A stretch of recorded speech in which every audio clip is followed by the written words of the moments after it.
हमारे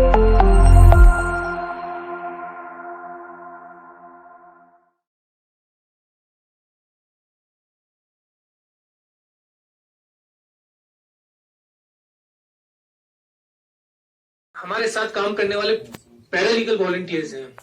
अगर आपको कहीं पे भी कुछ भी दिक्कत हो, कहीं पे भी कुछ समझ नहीं आ रहा हो और लग रहा है कि मैं एप्लीकेशन फाइल करूंगा अदालत में मुझे कर नहीं पाता हूं, तो हमारे पैरालीगल वॉलंटियर्स के साथ आप टच में आ सकते हैं और आपका एप्लीकेशन आपको सहायता करेगा। ये तहसील लीगल सर्विस कमेटी पीएलवी किसी से भी कांटेक्ट कर सकते हैं, डायरेक्ट मेरे पास आ सकते हैं। और रही बात खर्चे की, जैसे लीगल सर्विस अथॉरिटी एक्ट के अंदर सेक्शन 12 के तहत जो एक वुमेन और एक चाइल्ड को सेक्शन 12 के तहत फ्री लीगल सर्विस का हक दिया गया है। अगर आप खुद खर्चा नहीं उठा पा रहे हैं तो आपके सहायता में ये अदालत आएगा और आपका खर्चा भी उठाएगा और आपका केस भी करेगा और आपके लिए वकील भी करके देगा। कहीं पे आपको लगता है मैं घबरा जाऊंगा कि मुझे तो नहीं आता, मेरी इतनी गुजारिश है कि आप हमारे सिर्फ पीएलबीज को कांटेक्ट करना है, क्योंकि सारे जितने भी लीगल एड क्लिनिक्स हैं बहुत 9 जगहों पर है कारगिल में, तो दूर दूर दराज बटालिक से लेके सांकू से लेके जांस्कर से लेके हर कहीं है। आपने सिर्फ जागरूक होना है कि यहाँ यहाँ है और यहाँ हमने पीएलबीज रखे हैं, ज्यादातर महिलाएं ही है वहां पर। कोई भी प्रॉब्लम हो, कुछ भी दिक्कत, चाहे वो अदालत हल कर सकता है नहीं कर सकता है, वो लेके आ सकते हो और पूरी कोशिश रहेगी कि आपको अपना हक दिलाने में सहायता, जो कानूनी ये था ऑब्जेक्टिव, वो पूरा फुलफिल हो। बात करूंगा, ये दूसरा एक्ट है जिसके तहत बहुत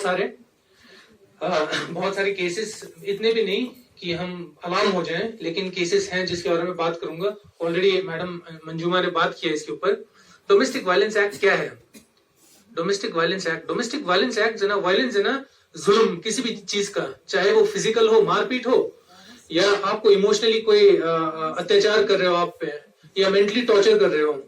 लेकिन ये तो हर कोई करता है अगर आप पे, तो हर किसी के पास लागू नहीं होता ये उनके खिलाफ, ये उन लोगों के खिलाफ होता है। और ये हक उन लोगों के लिए, औरत जो एक घरेलू किस्म का रिलेशनशिप में किसी के साथ रह रहे हो, एक छत के नीचे रह रहे हो या रहे हो, जैसे आपका पति हो या ससुर हो, उनके खिलाफ। ये नहीं कि कोई और आपको कर रहा है बाहर से, जो आपका कोई जान पहचान नहीं है, वो सब उनके खिलाफ नहीं है। ये डोमेस्टिक वायलेंस है ना, डोमेस्टिक घरेलू किस्म का मसला जहां पे अत्याचार हो रहा है, उसके खिलाफ औरतों के लिए हक दिया है। क्योंकि हमने बहुत बार देखा है घर में औरतों के खिलाफ जुल्म होते हुए हैं। ये बात सच है कि शादी होने के बाद भी जब जाते हैं, पति के साथ रहते हैं, उन पर जुल्म बहुत हो रहा है। अगर जहां जहां होता है तो ये उन पतियों के खिलाफ है और उन पतियों के हक में है कि प्रोटेक्शन में आएगा, ये कानून उनके सहायता में आएगा। अब किस किस्म का जुल्म हो सकता है? बहुत सारे हैं। सिर्फ आप जुल्म ये मत सोचिए मारपीट वाला जुल्म, मेंटली भी तो टॉर्चर हो सकता है। जैसे हमारे मैडम ने वहां पे बोला इस किस्म का जुल्म की सिर्फ बेटियां हो रहा है, ताने दे रहे हैं, ये मेंटल टॉर्चर है। टॉर्चर भी एक किस्म का वायलेंस है इस डेफिनेशन के तहत। आप पे जुल्म हो रहा है मतलब, तो इस किस्म के जुल्म हो सकते हैं, मारपीट का या मेंटली टॉर्चर, ताने देना बार बार, आपसे पूरा काम करवाना, मतलब आपकी मर्जी के खिलाफ। और भी बहुत हो सकता है इकोनॉमिक जुल्म हो, आपको खर्चा नहीं दे रहा हो, क्योंकि एक महिला का तो हक, एक पत्नी का, एक बेटी का, एक माँ का, कि उनको खर्चा मिले अपने बेटे से जो काम कर रहा हो, अपने पति से, और एक अपने बाप से एक बेटी को हक है कि खर्चा मिलने का। तो इस किस्म से जुल्म के बहुत सारे ये डेफिनेशंस हैं, इसमें बहुत सारे फिट होते हैं, चाहे वो मानसिक किस्म का हो, दिमागी जुल्म कर रहा हो टॉर्चर, या फिजिकल हो, तो ये सारे जुल्म को रिकग्नाइज करता है। तो आपके हक में क्या क्या और ये राइट्स, आपको ऑर्डर्स हो सकते हैं। सबसे पहले तो वकील साहब ने जैसे रेजिडेंस का ऑर्डर बोला है, आपको अलग से रेजिडेंस में रहने का आपको ऑर्डर कर सकता है, आपके पति के खिलाफ आपको अलग से रेजिडेंस दिया जा सकता है इस कानून के तहत। दूसरा क्या है, एक तो रेजिडेंस हो गया, दूसरा है कस्टडी। सोचो आपके और अपने पति के बीच में लड़ाई हो रहा हो, अब कस्टडी का इश्यू हो गया, तो कस्टडी का भी अगर आपका केस बन रहा है तो आपके हक में बच्चे का कस्टडी भी दिया जा सकता है। और किस किस्म का मॉनेटरी रिलीफ, पैसों का, जहां पे सोचिए आप पत्नी हैं और आप हाउसवाइफ हैं, लेकिन अब खर्चा के लिए पैसा नहीं है, या आपको मारा और आपका अस्पताल का बिल बहुत आ गया, तो इनका कंपनसेशन, मॉनेटरी रिलीफ भी जब आप कोर्ट से दरखास्त करोगे तो कोर्ट से इस किस्म का ऑर्डर भी आपके हक में आएगा, अगर आपका केस है बनेगा तो। लीगल सर्विस अथॉरिटी एक्ट के तहत। और आपको क्या करना है, सिर्फ लीगल एड क्लिनिक या हमारे किसी भी पीएलबी से जाके मिलना है।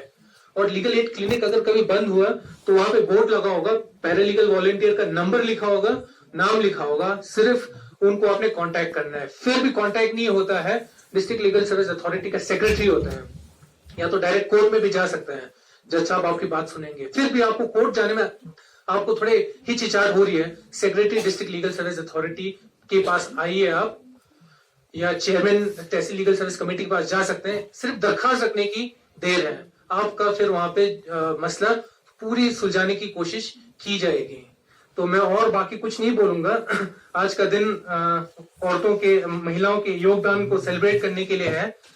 मैं चाहता हूं कि हम सब इस के लिए जागरूक हों और लोगों में मैसेज पहुंचाएं कि कितना योगदान रहा है महिलाओं का, as a token of appreciation. क्योंकि मैं खुद देखता हूं मेरे घर में हमारे माएं बहनें कितने काम करते हैं समाज के लिए, और या हमारे पब्लिक सर्वेंट्स हैं कितना, as a token of appreciation मैं मेरी खुद खुशकिस्मती होगी कि मैं बेल्ट एक खतक साहब सभी को यहाँ से चढ़ा सकूं। तो शुक्रिया, मुझे प्लीज अपॉर्चुनिटी दीजिए कि मैं आप सभी को एक एक खतक भेंट कर सकूं। इसके बाद रिफ्रेशमेंट्स हैं तो हम सभी इसका लुत्फ उठाएंगे, और इस आज के दिन को यादगार बनाने के लिए एक छोटा सा फोटो सेशन हम नीचे करेंगे। Thank you so much for coming. शुक्रिया।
Gantang ayaw may khawatir mabari.